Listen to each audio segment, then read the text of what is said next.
အားလုံးပဲမင်္ဂလာပါကိုတွေ့ဆွေကျွန်တော်နဲ့ကြိုဆိုပါရစေဒီ series တော့ Python for beginner ဆိုတဲ့ series ဖြစ်ပါတယ်ဒီနေ့ဒီဗီဒီယိုမှာကျွန်တော်တို့က string နဲ့ string function တွေကိုကြည့်မှာပါเนาะအဲ့ဆိုပထမဆုံးကျွန်တော်အချိန်မဖြုံးနဲ့ပိုက်ချမှုဖွင့်လိုက်မယ်အရင်ဗီဒီယိုတွေမကြည့်ရသေးဘူးဆိုရင်အရင်ဗီဒီယိုအရင်ကြည့်ပေးပါပြီးတော့ဒီဗီဒီယိုကြည့်ပါခဏလေးတော့စော့ပေးပါကျွန်တော် project မှာနေမယ်ကျွန်တော်file အသစ်လုပ်မယ် right click လုပ်မယ် new python file ပြီးတော့ကျွန်တော် ex5 ဆိုပြီးကျွန်တော်ထားမယ် enter လုပ်မယ်ကျွန်တော်ဒီဥစ္စာလေးကိုဖြတ်မယ်ပြီးတော့ zoom လုပ်မယ်ပြီးတော့ကျွန်တော် variable တစ်ခုလုပ်မယ်နော် str ဆိုတဲ့ variable နာမည်ထားမယ် mystr ဆိုတဲ့ပြီးတော့ကျွန်တော် hello world ဆိုတဲ့တစ်ခု string variable တစ်ခုလောက်လိုက်ပြီပြီးတော့ကျွန်တော် print လုပ်မယ် mystr ကိုပြီးတော့ကျွန်တော်ဒီမှာ right click လုပ်မယ်ပြီးတော့ print လုပ် run မယ်ပေါ့နော်ပြီးတော့ဒီမှာ run ပြီ hello world ဆိုပြီး run ပြီပေါ့နော်အဲ့ဆိုဥပမာကျွန်တော်ဒီ hello world string ထဲမှာကျွန်တော်ဒီ o ပဲ print လုပ်ရှင်နေဆိုအဲ့ဆိုဘယ်လိုလုပ်ရမှာလဲဆိုတော့ဒီမှာ my variable ရဲ့နာမည်ထည့်မယ်ပြီးတော့ဒီဟာကိုလုပ်မယ်ပြီးတော့ကျွန်တော် Python ထဲမှာရည်တဲ့အချိန်မှာတုံညနဲ့ရေးရပါတယ်အဲ့ဆိုကျွန်တော်ဒီဟာကိုရည်မယ်1 3 1 2 3 4မှာပေါ့4မှာတော့ဒီ o อ่ะအဲ့ဆိုကျွန်တော်4ထည့်မယ်ပြီးတော့ run တဲ့အချိန်မှာဒီမှာ o လာပြီပေါ့နော် o လာပြီအဲ့လိုပဲကျွန်တော်ဒီ hello ကို print လုပ်ချင်တယ်ပေါ့နော်ဒီကတစ်ခုပဲ print လုပ်အောင်နော်ဒီလိုကတစ်ခုပဲ print လုပ်တယ်အဲ့ဆိုကျွန်တော်စာတစ်စုံလုံးကို hello ကို print လုပ်ရှင်တယ်ဆိုကျွန်တော်ဒီလိုလုပ်ရမှာပဲကျွန်တော်0ထည့်မယ်အစမှာ0ကနေ5ရေးမယ်ပြီးတော့ဒီမှာ hello ဆိုပြီး print ဖြစ်ပြီပေါ့နော်ပြီးတော့နောက်တစ်ခုကျတော့နောက်တစ်ခါလုပ်လို့ရသေးတယ်ပြီးတော့ဒီမှာကျွန်တော်နှစ်လို့ထားမယ်ပြီးတော့ run တဲ့အချိန်မှာဒီမှာ h လို့ပေါ်လာပါတော့အဲ့ဒါဘာဖြစ်သွားလဲဆိုတော့အရင်ဆုံးတော့ဒီနှစ်ခုကြည့်ပါဒီအောင်မကြည့်ပါနဲ့အရင်ဆုံးတော့ဒီရုပ်ဆောင်မကြည့်ပါနဲ့အရင်ဆုံးတော့ဒီနှစ်ခုကြည့်ပါဒီနှစ်ခုကဘယ်ဥစ္စာလဲဆိုတော့ဒီမှာ0 1 2 3 4 5ဒီရော0က hello ပေါ့နော်ဒီနှစ်ခုက hello ပြီးတော့နှစ်ခုထဲမှာဒီ nick ကဆိုတော့ဘာလဲဆိုတော့တစ်ခုယူ0ယူမယ်3ကိုယူမယ်3ကဒီမှာ3ယူမယ်ပြီးတော့5ကိုယူမယ်အဲ့လိုပါနော်တစ်ခုကြော်ပါပေါ့နော်အဲ့ဆိုကျွန်တော်ဒီမှာ3ထက်1ထက်တဲ့အချိန်မှာတစ်ခုကြော်ပါပေါ့နော်ပြီးတော့ hello ဆိုပြီးပေါ်ဘာမှဒီကတော့ဘာမှမပြောင်းလဲပါဘူးပြီးတော့ကျွန်တော်ဒီမှာ3ဆိုပြီးရေးတဲ့အချိန်မှာ hello hl ပဲလာပါနော်ဒီမှာ3ခုကြော်ပါဆိုတော့ဒီအရှက်နဲ့ h ကိုယူမယ်3ခုကြော်မယ်တစ်ခုနှစ်ခု3ခုကြော်မယ်ပြီးတော့ l ကိုယူမယ်ပြီးတော့3ခုပြန်ကြော်မယ်ပေါ့နော်အဲ့ဒီအချိန်မှာဒီမှာ hl လို့ပေါ်ပေါ့နော်အဲ့လိုပဲကျွန်တော်ဒီမှာ10ကိုယူဒီမှာ10လို့ရေးမယ်ကျွန်တော်ပြီးတော့ run တဲ့အချိန်မှာ h ကိုယူတယ်ပြီးတော့3ခုကြော်တယ်1 2 3 l ကိုယူတယ်ပြီးတော့3ခုကြော်တယ်1 2 3 w ယူတယ်3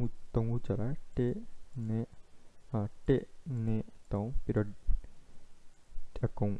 ဒီရပါတော့အဲ့လိုပါနော်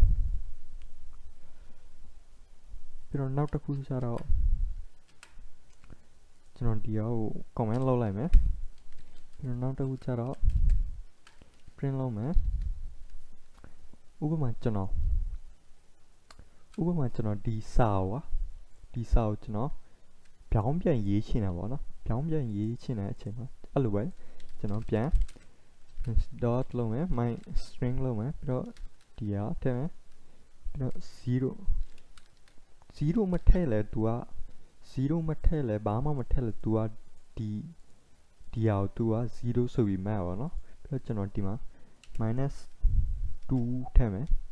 ပြီးတော့ run တဲ့အချိန်မှာဒီမှာပြောင်းပြန်ဖြစ်သွားပြီအဲ့ရှာအရှင်းမှာရောက်သွားပြီအဲ့လိုပဲကျွန်တော်1ရေးတဲ့အချိန်မှာပြောင်းပြန်ဖြစ်ရပါတော့ဒီမှာ hello world ဆိုပြီးပြောင်းပြန်ဖြစ်သွားပြီစာအဲ့ဆိုဥပမာကျွန်တော်တို့စာကိုပြောင်းပြန်ရေးချင်တယ်ဆိုဒီလိုရေးလို့ရပါတယ်ပြီးတော့နောက်တစ်ခုကျတော့ကျွန်တော် function အကြောင်းပြောအောင်နော်ကျွန်တော်ခဏဒီမှာကျွန်တော်စီမှာ function ရှိရပထမဆုံး function က slnum ဆိုတဲ့ function ပေါ့နော်ဒီ function ကဘာလုပ်လဲဆိုတော့ကျွန်တော်ပြမယ်နော် dot ရေးမယ်ပြီးတော့ slnum ဆိုတဲ့ function ပြီးတော့ run တဲ့အချိန်မှာဒီမှာ fall လို့လာဒီ fall ဆိုတာကဘာလဲဆိုတော့ data type တစ်ခု data type ပေါ့နော်အဲ့လို string ဆိုတဲ့ data type လို့ပဲဒီမှာ fall ဆိုတဲ့ data type တစ်ခု boolean ဆိုတဲ့ data type ပေါ့နော်ကျွန်တော်ဥပမာပြောမယ် data type ဆိုပြီးတစ်ခုကျွန်တော် data variable လုပ်ပြီး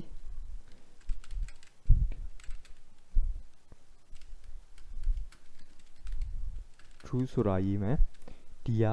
boolean data type တစ်ခုပေါ့နော် true ရှိမယ်မဟုတ်ရင်boolean data type မှာနှစ်ခုပဲရှိရနော်ဒီ true ရှိမယ်မဟုတ်ရင် false ရှိရပါနော် false ရှိရပါနော်နှစ်ခုမှာတစ်ခုကရှိရပါနော်ကျွန်တော်ဥပမာပြမယ်ဒီ my str ဆိုတဲ့ variable က false ရှိရပါနော်အဲ့ဆိုဒီမှာကျွန်တော်ဒီဟာကို space ဆိုမချတော့ဘူးပြီးတော့ run တဲ့အချိန်မှာဒီမှာ true ဖြစ်သွားပြီပေါ့နော်ခဏဘာလို့ false ရှိရလဲဆိုတော့ဒီမှာ space ရှိလို့ပါနော်အဲကြောင့် false ဖြစ်ရပါတော့အဲ့လိုပဲကျွန်တော်ဒီ data type ကိုကျွန်တော်ဒီအောင်ကျွန်တော် share လုပ်မယ် comment လုပ်မယ်ပြီးတော့ကျွန်တော်နောက်အသစ် print လုပ်မယ်ဒီ data type ကဘာ type လဲဆိုတော့ကျွန်တော်ကြည့်မယ်ပေါ့နော် type လုပ်မယ် type ထဲမှာ data type ထည့်မယ်ပြီးတော့ run တဲ့အချိန်မှာဒီမှာ bool ဆိုပြီးလာအတူဝဲပါနော် boolean ဆိုတာ bool ပေါ့နော်အဲ့လိုပဲကျွန်တော်စီမှာကျွန်တော်အရင် video မှာကျွန်တော်ပြောင်းမေ့သွားပါနော် data type ဆိုတာ3မျိုးပဲပြောခဲ့တာပေါ့နော်အဲ့ဆိုကျွန်တော်ဒီမှာ comment ရေးထားလိုက်မယ် data type ရယ် data type 3မျိုးရှိတယ်ဆိုတာ data t1b type ဆိုပြီးကျွန်တော် str ရှိမယ် string ရှိမယ် int ရှိမယ်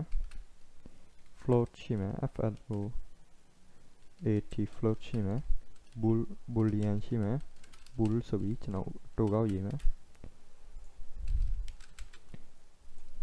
4မျိုးရှိရပါတော့ data type ပြီးတော့ကျွန်တော်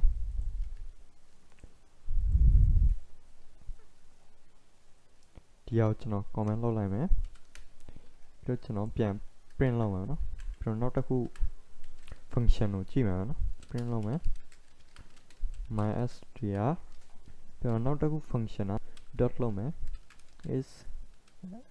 l ဖာဒီမှာ enter လုပ်မယ်ပြီးတော့ကြည့်တဲ့အချိန်မှာ run တဲ့အချိန်မှာ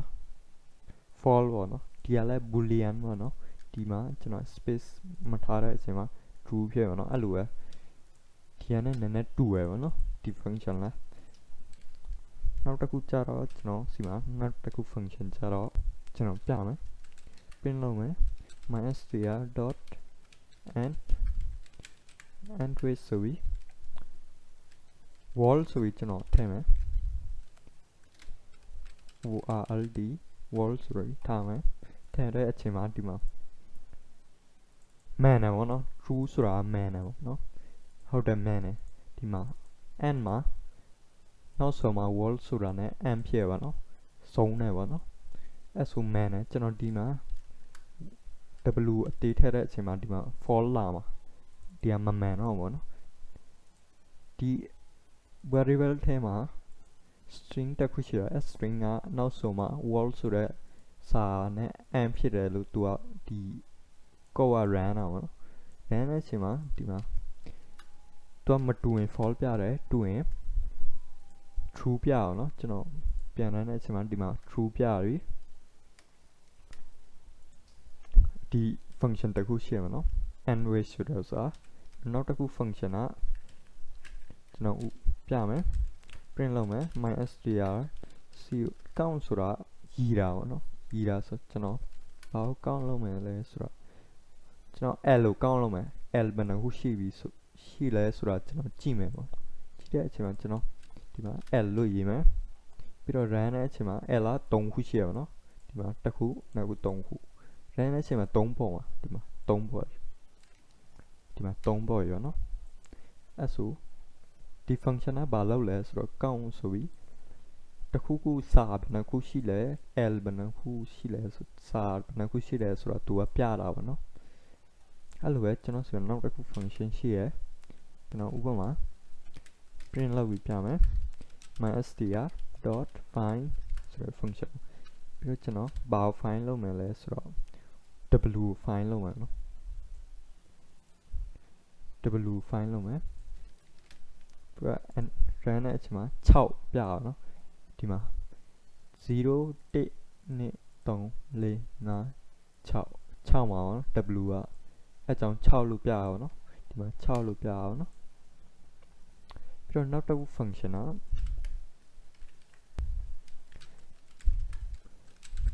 lower ဆိုတဲ့ function နဲ့ဘာကျွန်တော်ဒီ variable ထဲမှာကျွန်တော်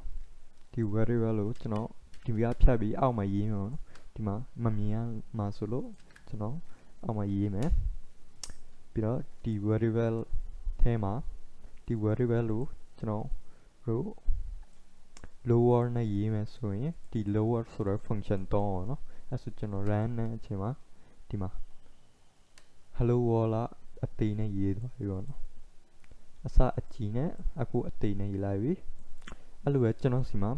lower ရှိတယ်ပြီးတော့ upper လည်းရှိရအောင်နော်အကြီးနဲ့ရေးရှင်းဆိုကျွန်တော် mystr.upper ဆိုတဲ့ function နဲ့ run နဲ့အချိန်မှာဒီမှာအကြီးနဲ့ရေးရအောင်နော် hello world ဆိုပြီးအကြီးနဲ့ရေးပြီးတော့နောက်တစ် function ရှိတယ်ပေါ့နော်ကျွန်တော်စီမှာဥပမာကျွန်တော်ရေးပြီးပြမယ်ကျွန်တော်ဒီ hello world လို့ကျွန်တော်ပြောင်းရှင်းပါနော်ဥပမာကျွန်တော်ရေးပြမယ်အိမ်ဆုံးပြောင်းတဲ့စာပြောင်းရှင်းတဲ့စာကိုရေးမယ် WORLD ပြီးတော့ comma ထည့်မယ်ပြီးတော့ဘာနဲ့ပြောင်းရှင်းတဲ့စာကိုရေးမယ်ဘာနဲ့ပြောင်းမလဲဆိုတာရေးမယ်ကျွန်တော် cod code with မိဆိုနဲ့ပြောင်းမယ်ကျွန်တော် hello ကို code with မိနဲ့ပြောင်းမယ်ပေါ့နော်ပြီးတော့အခု run တဲ့အချိန်မှာကျွန်တော် run တဲ့အချိန်မှာဒီမှာ hello ကအစ hello world ရှိရအောင်နော်ကျွန်တော်တို့ world ကိုကျွန်တော်တို့ code with မိနဲ့ပြောင်းလိုက်ပြီအဲ့ဒီအချိန်မှာဒီမှာအောက်ပေါ်က hello code with me sorry အောက်ပေါ်ပေါ်လာအောင်နော်အဲ့ဆိုဒီလိုပဲ Python ထဲမှာ function တွေအများကြီးရှိရပါတော့ Google internet မှာ search လုပ်ပြီးကြည့်လို့ရပါတယ်ကျွန်တော်ဥပမာ search လုပ်ပြီးကြည့်မယ် string string fun function Python ဆိုပြီး search လုပ်ပါပြီးတော့ကျွန်တော်ဒီထဲမှာဝင်မယ်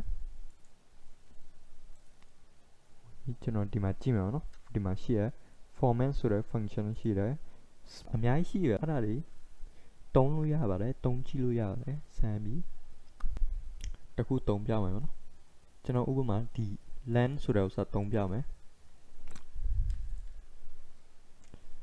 အဲ့ဆိုကျွန်တော်ရေးမယ် print mysql.land ဒီ ဒီမှာရေးတဲ့အချိန်မှာ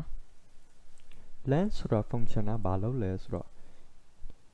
ဒီ variable ထဲမှာ hello ဒီစာတွေကဘယ်နှခုရှိလဲဆိုတာ तू ကပြတာပေါ့နော်အဲ့ဆိုကျွန်တော် run တဲ့အချိန်မှာဒီမှာ17ခုရှိရပါတော့ရီလို့ရပါတယ်ကျွန်တော်ရီပြီးလိုက်ပြလိုက်မယ်ဒီမှာ0 1 2 3 4 5 6 7 8 9 10 11เนาะ17ခုရှိတယ်အဲ့ဆိုဒီ string ဒီ variable ထဲမှာကျွန်တော်17ခုစာရှိတယ်ဆိုတာ तू ကဒီ len function က तू ကပြတာပေါ့နော်အဲ့ဆိုဒီနေ့အတွက်ဒီလောက်ပါပဲနောက်ဗီဒီယိုကျရင်ကျွန်တော်တို့ Python အကြောင်းတွေကိုပို့လေ့လာမယ်ပေါ့နော်ကျေးဇူးတင်ပါတယ်